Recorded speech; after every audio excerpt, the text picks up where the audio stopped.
Este es un programa emitido con anterioridad. Soplar sobre la herida. Padre Jorge Oesterhel, Isabel Pisano. Soplar sobre la herida. Es que en realidad el pensamiento es un arma en la lucha por el poder, desde que el mundo es mundo, sobre todo el pensamiento aplicado a la guerra. El tipo que pensó un arco y una flecha logró un paso tecnológico inmenso que inmediatamente tuvo consecuencias en cuanto a la distribución del poder en la zona en la que el tipo estaba. Auspicia este programa. Todos los libros en La Cueva, con todas las tarjetas de crédito. Avenida Arias 2354, Castelar. 4489-4164 y Avenida San Martín 2651, Caseros. 4734-4440. En La Cueva, con todas las tarjetas de crédito.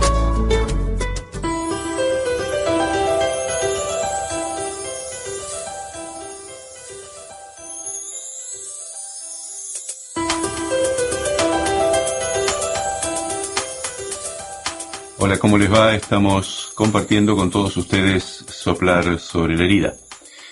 Este programa que nos reúne todas las semanas a todos nosotros, a Isabel Pisano y a Quique Di Masi, que está manejando los controles. ¿Cómo estás, Isa? Bien, muy bien. ¿Cómo están todos? Muy bien. Me gusta cada vez que estamos empezando el programa.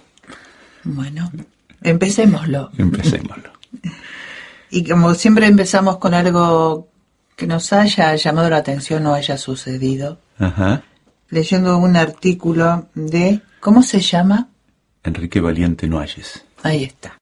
Él lo dice mejor, ¿vio? Filósofo, pensador, empresario. Es bastante joven, ¿no? Es un muchacho muy joven. Sí. Primo segundo mío. ¿Vio? Contactos que Lo no que es tiene en la vida. Bueno, pero él pone aquí en este artículo que escribió, expusimos, por lo tanto él también fue parte de los expositores, en un encuentro internacional sobre Jean Baudrillard, que tuvo lugar en París. Era un homenaje a este pensador francés que parece que ha sido uno de los más importantes del siglo pasado. Por supuesto, tiene una cantidad de nombres de lugares donde se hizo, de nombres de participantes. Eso, además de ser difíciles los nombres, Sí. A mí lo que me interesó fue esto, que estaba Alain Touraine, que nosotros por lo menos lo oímos nombrar más. Acá dice que Touraine, estamos hablando de este otro pensador, Jean Baudrillard, que es del siglo pasado, siglo XX. Sí. Esto dice: Alain Touraine, por su parte, quien fuera siempre un adversario intelectual de Baudrillard, ya desde mayo del 68, culminó uno de los días con una declaración de aprecio y en algún sentido de conversión a alguna de las ideas del filósofo, que sorprendió a los concurrentes. Esto muestra la calidad y honestidad de quien no hace del pensamiento una prótesis del ego, sino una zona de verdadero intercambio de ideas. Y como yo por lo menos, y supongo que en general nos sentimos como que nos faltan intercambio de ideas, y me pareció que era interesante tratarlo una vez y otra vez. Nos falta intercambiar ideas, desde la honestidad del reconocimiento del otro. Exacto. Y entonces me sonó esto, no tener el pensamiento como un apéndice del ego. Mi pensamiento va a hacer que yo crezca si lo comparto. Si lo uso como para, en algún momento dijiste vos en la charla previa, poder. A la larga me parece hasta una inseguridad, ¿no? Sí, el pensamiento, a ver. Poder de dominio, hablo de poder como dominio, ¿no? Es que en realidad el pensamiento es un arma en la lucha por el poder, desde que el mundo es mundo. Sobre todo el pensamiento aplicado a la guerra. El tipo que pensó un arco y una flecha logró un paso tecnológico inmenso que inmediatamente tuvo consecuencias en cuanto a la distribución del poder en la zona en la que el tipo estaba. Cada arma es, en última instancia, conocimiento aplicado a solucionar un problema. El que descubrió el arco y la flecha es similar, para decir así, como el que descubrió la bomba atómica. Cuando vos das un paso de conocimiento que te permite armar un artefacto X, eso te da poder.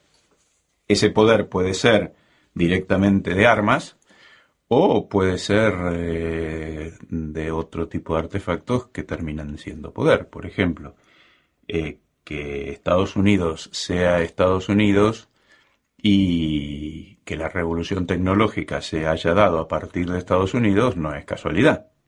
Es decir, cuando más se acumula el conocimiento, más se potencia y más diferencia va teniendo en la producción de armas, en la producción de tecnología, en la producción de automóviles, en todas las producciones habidas y por haber. Y lo que hace la diferencia entre los países es justamente la cantidad de conocimiento acumulado que tiene cada país. Por eso hay países muy pobres que tienen muy poca tecnología, pero no es que porque son pobres no tienen tecnología, sino que porque no tienen tecnología son pobres, se alimentan mutuamente las dos cosas. El tema del conocimiento como elemento definitivo en la distribución del poder es tan viejo como el mundo.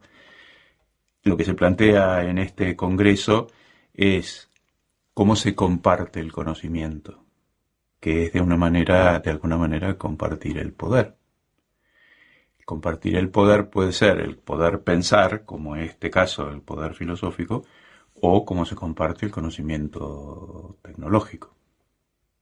Por ejemplo, Estados Unidos fabrica todas las computadoras en China, pero los microprocesadores y la clave de la computadora no se fabrican en China, se fabrican en Estados Unidos. El tema es qué conocimiento yo estoy dispuesto a compartir. Esto lo podemos aterrizar en la vida de todos los días. Uh-huh. Y yo lo uno ahora al biblioburro. Uh-huh.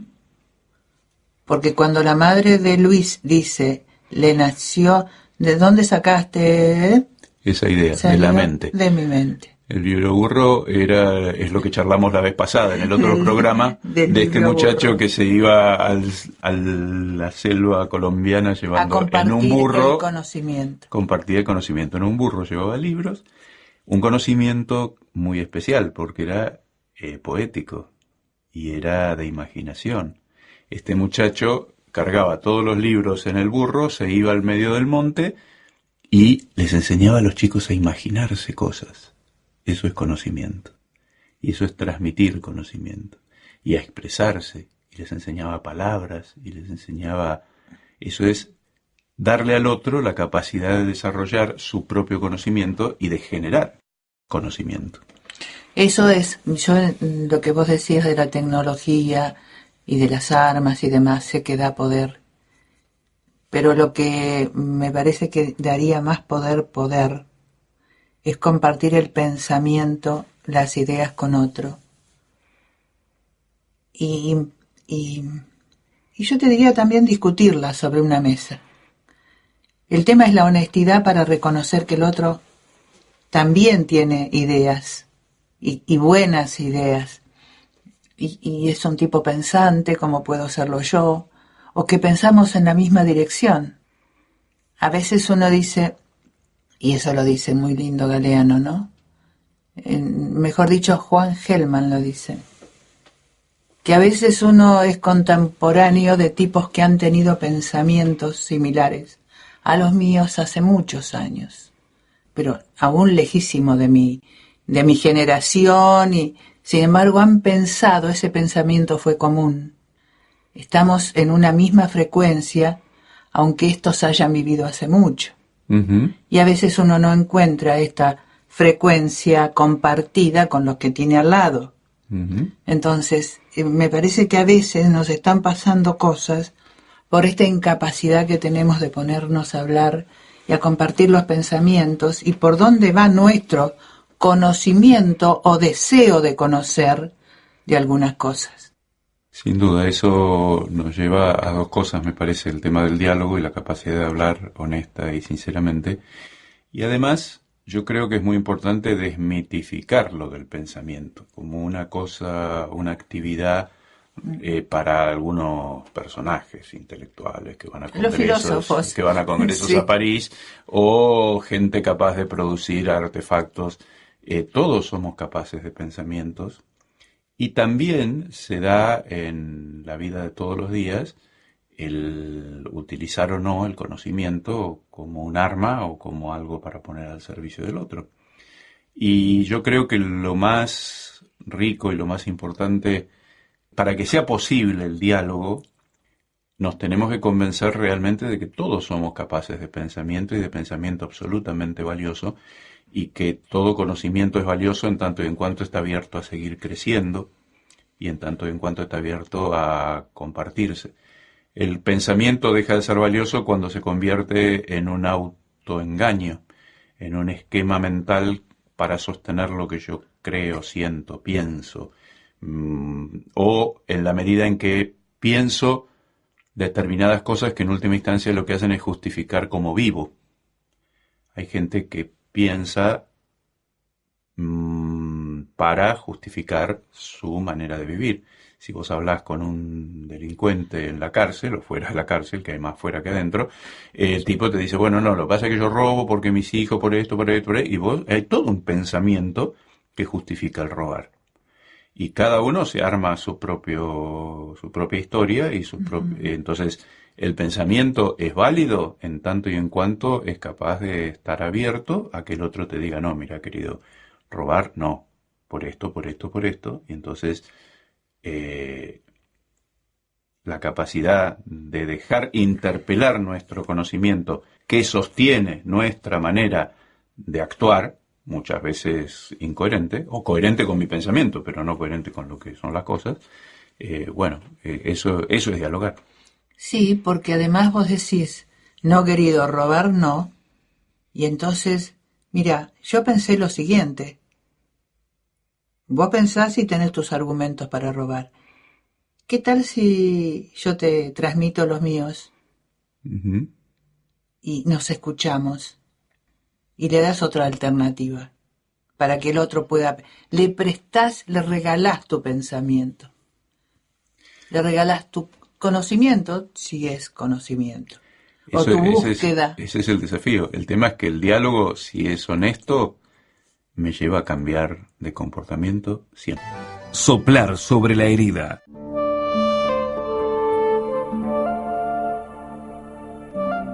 El maestro de sabiduría.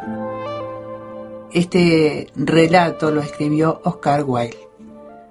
Desde su infancia se le había inculcado el perfecto conocimiento de Dios. Y cuando sus padres le entregaron la túnica y el anillo de la virilidad, los besó, y abandonándolos, recorrió el mundo porque quería hablar de Dios a toda la tierra. Porque he aquí que por aquel tiempo había muchos en el mundo que no conocían a Dios, o bien tenían de él un conocimiento incompleto, o adoraban a los falsos dioses que habitaban los bosques. Y poniéndose cara al sol, emprendió el viaje, caminando sin sandalias, como había visto caminar a los santos, llevando colgadas de su cinturón una bolsa de cuero y una botella de arcilla cocida llena de agua. Y mientras andaba a lo largo del camino, le embargaba ese gozo que nace del perfecto conocimiento de Dios, y le cantaba alabanzas sin cesar. Y al cabo de algún tiempo, llegó a un país extraño en el que había muchas ciudades. Y en cada ciudad encontró un discípulo que le amó, y le siguió, y de cada ciudad le siguió también una gran multitud. Y el conocimiento de Dios se extendió sobre toda la tierra, y muchos de sus gobernantes se convirtieron, y los sacerdotes de los templos en que había ídolos vieron cómo se perdía la mitad de sus ganancias. Sin embargo, cuanto más gente le seguía y mayor era el número de sus discípulos, más aumentaba su aflicción. E ignoraba por qué era tan grande su pesar, ya que en verdad hablaba siempre de Dios y de la plenitud del perfecto conocimiento de Dios que Dios mismo le había dado. Y una noche, al salir de la 11ª ciudad, seguido de sus discípulos y una gran multitud, subió a una montaña y sus discípulos le rodearon, y la multitud se arrodilló en el valle.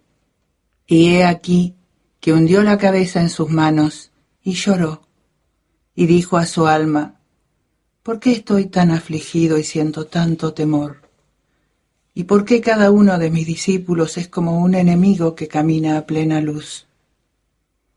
Y su alma le contestó diciendo: Dios te ha llenado del perfecto conocimiento de Él mismo, y tú has dado este conocimiento a los demás.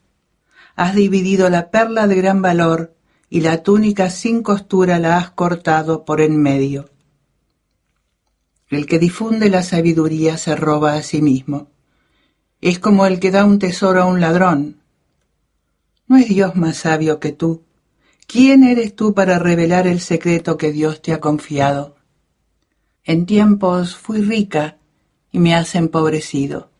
En tiempos vi a Dios y ahora lo has ocultado a mi vista.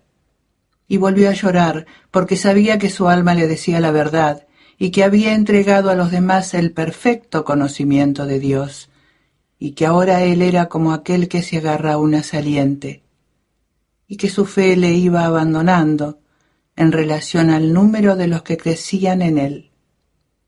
Y se dijo: no volveré a hablar de Dios.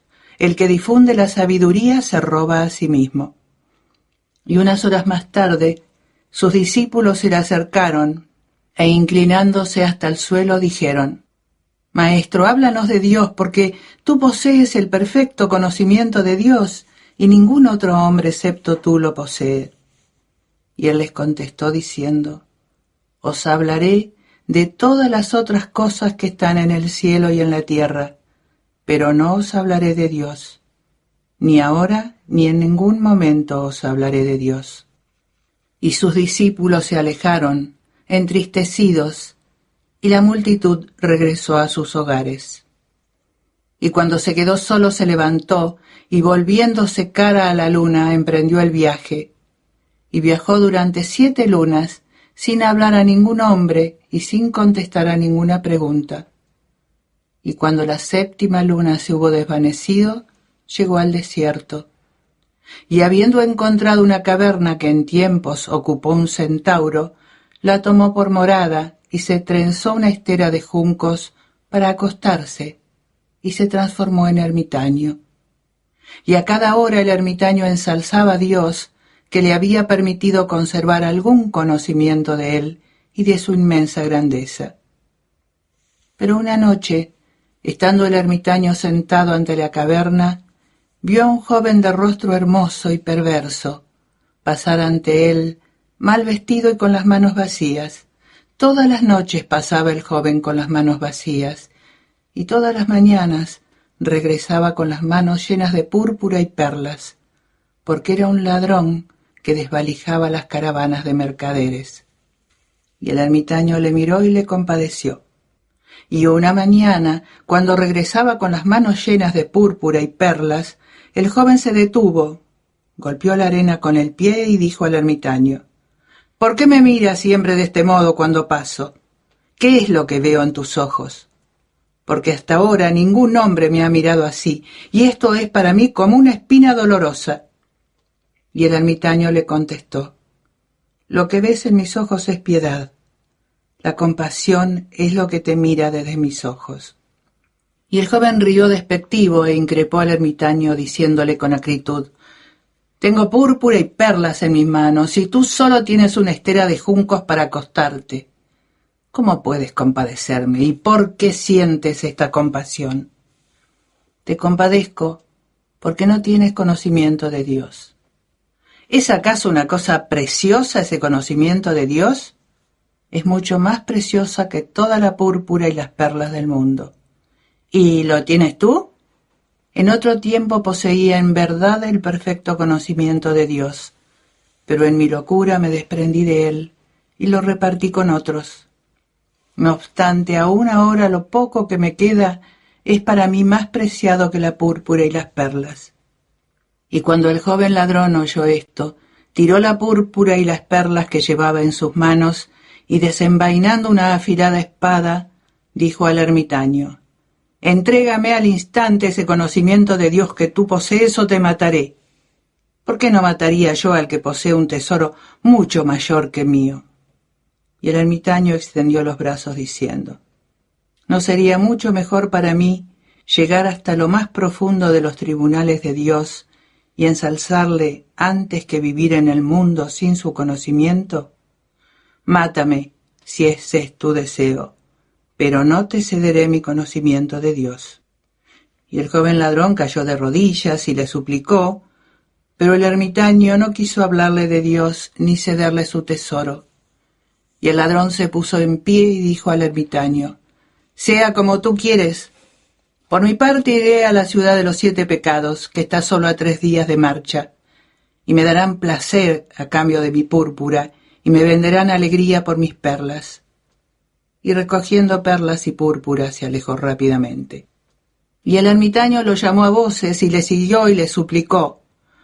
Por espacio de 3 días siguió al joven ladrón por los caminos, suplicándole que volviera sobre sus pasos y no entrara en la ciudad de los 7 pecados. «¿Vas a darme ese conocimiento de Dios que es más precioso que la púrpura y las perlas? Si me lo das, no entraré en la ciudad. Te daré todo lo que tengo, excepto una cosa. Esa cosa no me es lícita dártela».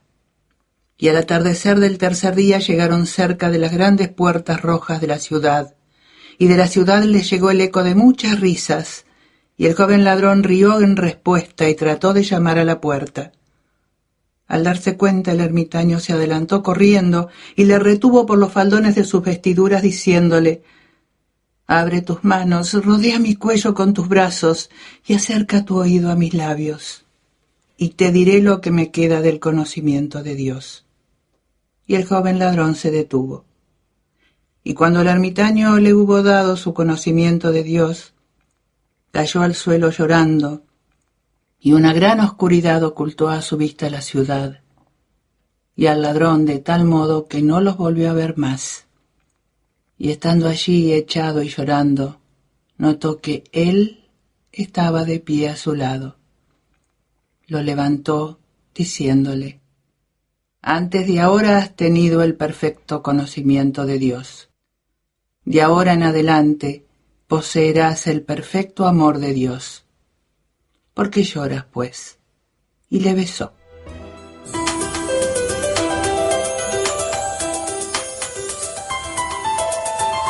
Soplar sobre la herida.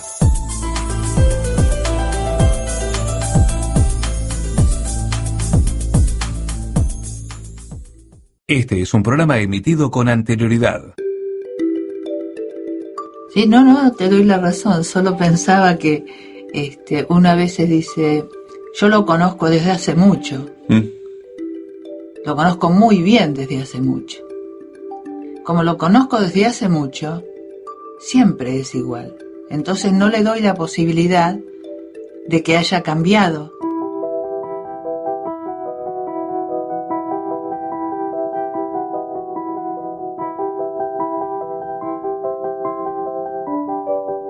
Soplar sobre la herida.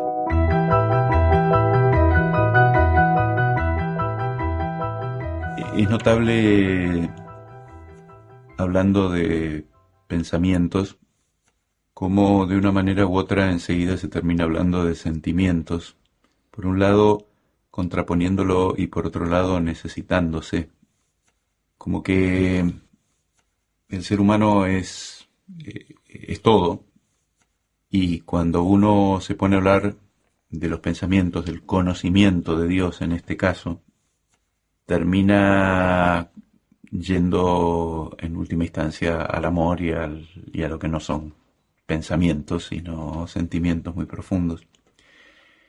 Cuando leías ese momento en el que el hombre lo mira y lo mira con piedad, con compasión, Ese es el fruto del verdadero conocimiento, la compasión.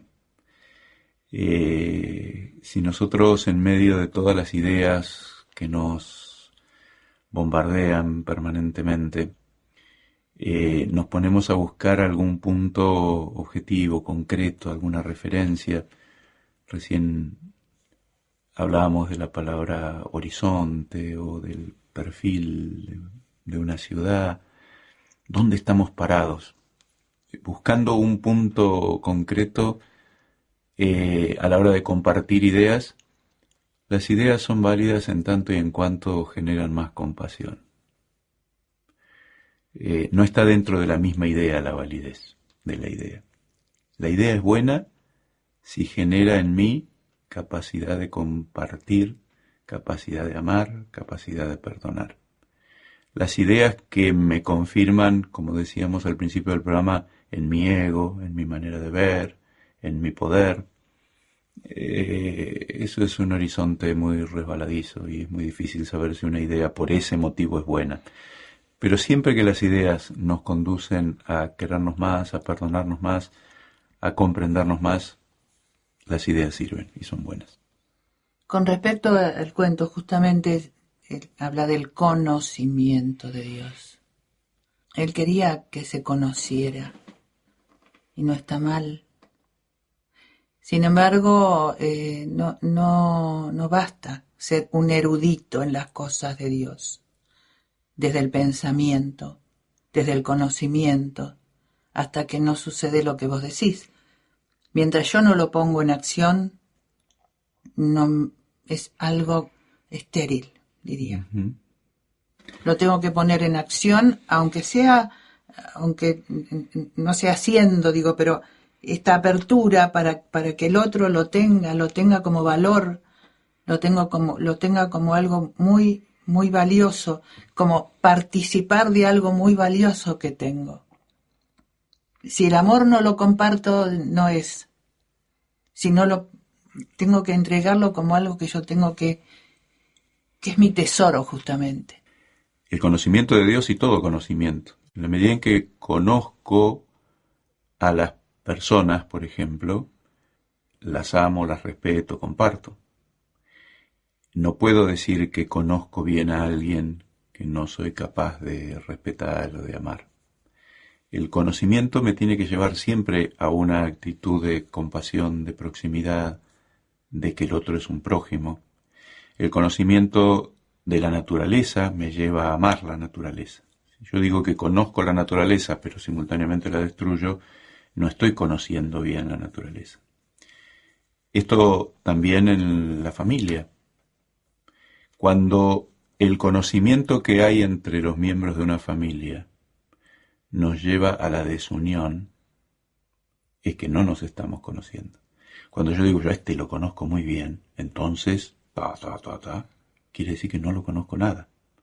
Cuando realmente conozco al otro, la actitud nunca es la de tomar distancia y la de enojarme. Aunque el otro está lleno de defectos. Yo lo conozco y entonces soy capaz de ver los defectos y ver lo que él vale además de sus defectos. Y entonces puede ser que lo corrija, pero eso es distinto que yo a este lo conozco bien y entonces, ¿no? Sí, no, te doy la razón. Solo pensaba que una vez se dice, yo lo conozco desde hace mucho. Lo conozco muy bien desde hace mucho. Como lo conozco desde hace mucho, siempre es igual. Entonces no le doy la posibilidad de que haya cambiado y tener la capacidad de preocuparme por conocerlo hoy. No lo que conozco de ayer o de hace mucho. Claro, porque quiere decir que desde hace mucho yo miro nada más que lo que confirma la idea que ya tengo. Sí. Y entonces exacto. Cada vez creo que lo conozco más porque cada vez vuelvo al punto donde sí. Yo parto de mi prejuicio sobre la persona en cuestión. Normalmente eso genera que el otro haga lo mismo conmigo. Uh-huh. Y entonces podemos convivir toda una vida sin conocernos, sin querernos, sin respetarnos. El conocimiento que no me lleva a un mayor aprecio, lo que me está mostrando es que estoy conociendo mal, que no lo estoy conociendo. Que no quiero. no quiero conocerlo, no me animo, no me animo, no o, me animo. o no soy capaz de cambiar, o lo que fuera. Esta relación que hay entre el conocimiento de las personas, que puede ser también hacia la naturaleza, en general es hacia los seres vivos nomás, está relacionada con mi capacidad de realmente ir cambiando yo e ir viendo cómo cambia el otro. Los conocimientos nunca son estáticos. Yo ya a fulano de tal lo conozco desde hace 1000 años. Y entonces voy confirmando cada vez más ese prejuicio que tengo en última instancia. Sí, las personas y a veces algunas actitudes que tenemos sobre algunas cosas de la vida que ya no nos sirven para relacionarnos hoy. Uh-huh. Antes teníamos cosas, no sé, me parece un poco más rígidas, más rígidas, no, más, a ver, no sé, conductas. Hoy se vive mucho más rápido, tenemos menos tiempo para todas las cosas. De hecho, una cosa resabida y rehablada, ya no puedo tener la familia que se reunía a comer y almorzar y a cenar y todo, ya no. Uh-huh. Tengo que buscar una manera nueva de que eso se siga dando de otra forma. Entonces, quedarme con esto que conozco y que sé que debe ser así, porque lo hicieron mis abuelos, lo hicieron mis padres, hoy con mis hijos no me sirve. Exactamente. Ni me sirve a mí. No crecí, me quedé con eso que me daba seguridad. Me da miedo hoy intentar otra cosa, plantear otra manera. Probablemente una de las cosas buenas que está pasando en nuestro tiempo es que es cada vez más difícil establecer vínculos y relaciones solamente desde los pensamientos y desde el deber ser. Y cada vez es más la exigencia de que el vínculo se establezca desde el afecto y desde el respeto. Es muy curioso porque por un lado somos una sociedad muy estructurada mentalmente, pero por otro lado hay una enorme demanda de calidez y de proximidad, que en otros tiempos a lo mejor no había. Esto muestra más sabiduría. Es más sabio siempre el que es capaz de establecer vínculos afectivos, humanos, verdaderos, que el que es capaz de pensar mucho y tiene mucho conocimiento acumulado en la cabeza. Porque en última instancia todo ese conocimiento tiene que apuntar a lo concreto de la vida. Si no me sirve para comunicarme mejor, para entablar relaciones más humanas, que siempre más humanas quiere decir de más afecto, de más ternura, de más capacidad de comprensión y de compasión, entonces tampoco me sirve. Aunque lo que conozca de mucho sea de Dios, si ese conocimiento de Dios no me lleva a mayor proximidad y a mayor afecto, es un conocimiento de conceptos y normalmente es un Dios que yo me he creado a mi imagen y semejanza y no el conocimiento que tengo del Dios que me creó a su imagen y a su semejanza.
Soplar sobre la herida.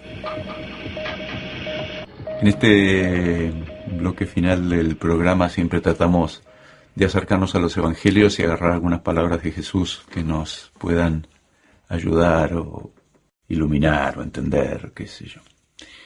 Pero hoy me gustaría acercarme al evangelio, pero no para agarrar las palabras de Jesús, sino otro tipo de expresiones que hay en el evangelio que me parecen muy interesantes y que tiene que ver con esto que estábamos hablando del conocimiento, me parece. Muchas veces se dice que se acercaba a la gente a Jesús y hablaba con él para espiarlo o para ponerlo a prueba. Especialmente los fariseos querían saber cuánto sabía Jesús. Es muy distinto preguntarle a alguien porque yo quiero saber que preguntarle a alguien porque yo quiero ver qué es lo que él sabe y si sabe. Cuando le dicen a Jesús cuál es el primer mandamiento, el tipo le está tomando el pelo. ¿Cómo no va a saber Jesús cuál es el primer mandamiento? No porque fuera Jesús, sino porque era judío y cualquier chico judío, desde que sabía hablar, sabía cuál era el primer mandamiento. Es como ir yo al obispo a decirle, ¿usted sabe el Padre Nuestro? Es una estupidez.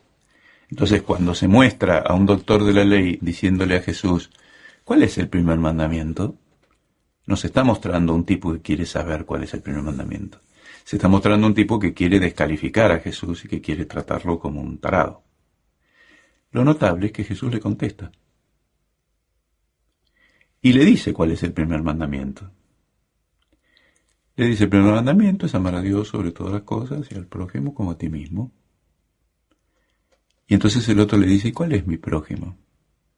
Y entonces Jesús le dice, bajaba un hombre de Jerusalén a Jericó, se encuentra con ladrones, lo dejan mal golpeado, pasaba uno que se va para otro lado, otro que se va para otro lado, y un samaritano que se acerca, se deja conmover y lo cura. ¿Cuál de los tres te parece que se portó como prójimo? La pregunta había sido, ¿cuál es mi prójimo? Uh-huh. Jesús le hace toda la parábola y después le pregunta a él, ¿cuál se hizo prójimo? Y el que se acercó. Entonces Jesús, bueno, ¿por qué no haces lo mismo? Pero ¿por qué no haces lo mismo ahora? Vos, que me estás preguntando sobre el amor a Dios, lo estás haciendo sin amor. Me estás haciendo una pregunta sobre el amor a Dios, en el mismo momento en la que me lo estás haciendo, estás faltando el amor conmigo, porque me estás descalificando, me estás tratando como si fuera tarado, y entonces, ¿por qué no haces la prueba de hacerte prójimo? ¿Por qué no te acercas a mí de otra manera? ¿Por qué no cambias de actitud? Ahí tenemos todo un diálogo muy interesante y muy lindo, que ilumina muchos diálogos que tenemos nosotros, en donde hablamos de lo que habría que hablar, pero mientras lo estamos haciendo, lo hacemos sin voluntad de realmente acercarnos y descalificando al otro. Uh-huh. Y Jesús recibe todas esas preguntitas y esas trampas. Se acercaban para espiarlo, se dice en algún momento. El que espía, escucha, y escucha muy atentamente. Pero escucha para confirmar lo que él ya piensa, y para utilizar la información que está recibiendo, no para saber qué es lo que quiere el otro. Sí, muchas veces eso se usa también para descubrir alguna falla, para tener alguna excusa para seguir pensando que el otro no vale nada, o que es un tránsfuga, o qué sé yo. Se espía, o viste que uno a veces es así. Yo le voy a preguntar esto a ver qué me responde.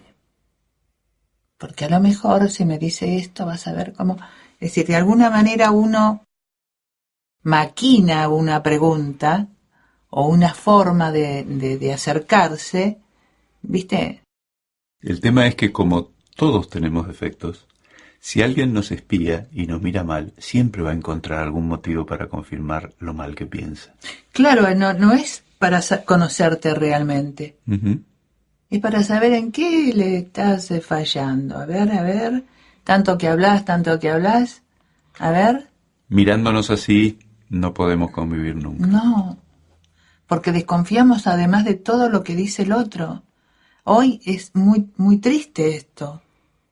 Entonces, además, buscar, no, me lo dijo y uno hace toda una elucubración que a veces crea una sensación de odio y de molestia muy grande, porque Por eso, no me he parado a escuchar con buena voluntad y con honestidad. por eso no es suficiente decir que hay que escucharse. Hay que escucharse en serio. De una manera determinada. Hay que de verdad escucharse. Claro. Y tampoco es suficiente decir hay que dialogar. Hay gente que te plantea la necesidad de dialogar desde un autoritarismo y desde una reflexión que te tapa la boca, no te genera ninguna posibilidad de interactuar de ida y vuelta. Entonces, sí, tenemos que escucharnos, tenemos que dialogar, pero ¿con qué actitud escuchamos? ¿Con qué actitud dialogamos? ¿Es para espiarnos? ¿Es para hacer una trampa? ¿Es porque realmente me importa el otro? ¿O muchas veces nuestros diálogos se parecen a ese diálogo del personaje que le pregunta a Jesús, ¿y vos, a ver, sabés el primer mandamiento?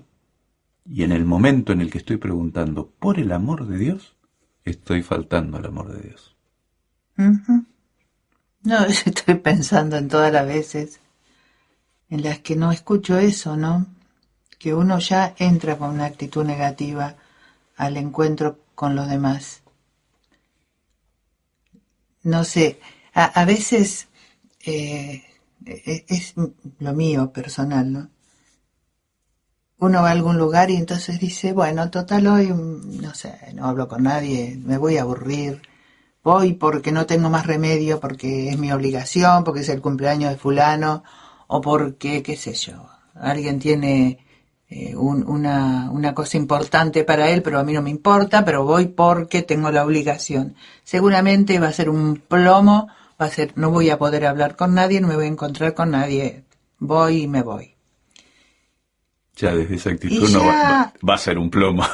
Y lo hermoso de eso, a pesar de que uno entra con el pie izquierdo, es que si se pone atento y ve algo que le interesa, o alguien que le interesa, puede descubrir un montón de cosas y a personas que no conocía, y realmente disfrutarlas. Pero uno ya fue con como con la cabeza cerrada a cualquier encuentro o a cualquier cosa nueva que se pueda presentar. A veces vamos muy, muy obligados a ciertas cosas.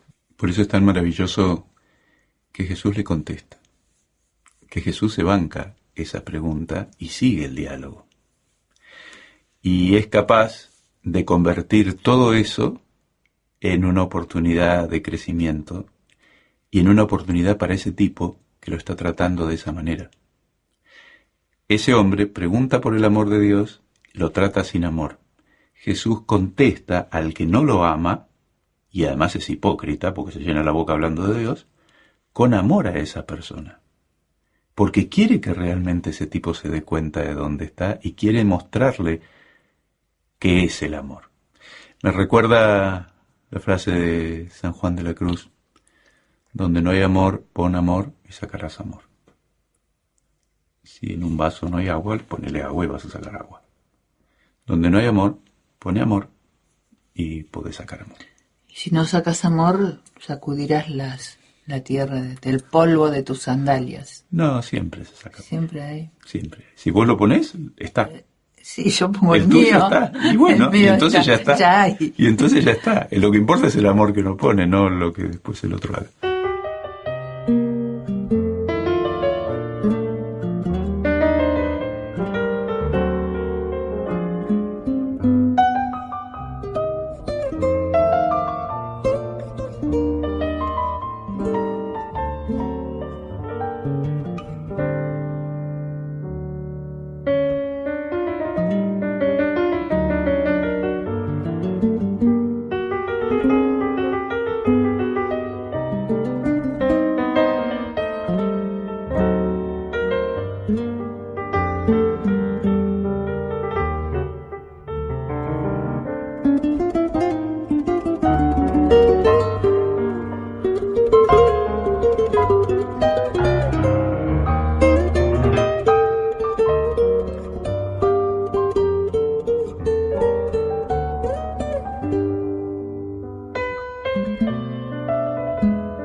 Soplar sobre la herida. Estamos terminando otro programa de Soplar sobre la herida. Como siempre los invitamos a seguirnos en www.soplarsobrelarida.com. Si están en Facebook, háganse amigos de Soplar sobre la herida, que ya somos un montón. Y vale la pena y vale la alegría de empezar a pensar en comienzos, en nuevos empezares. Así es que busquémoslo juntos, por eso los invito con mucho gusto para el próximo programa de Soplar sobre la herida. Soplar sobre la herida. Hacemos Soplar sobre la herida Padre Jorge Oesterhel, Isabel Pisano. Edición Enrique Di Masi.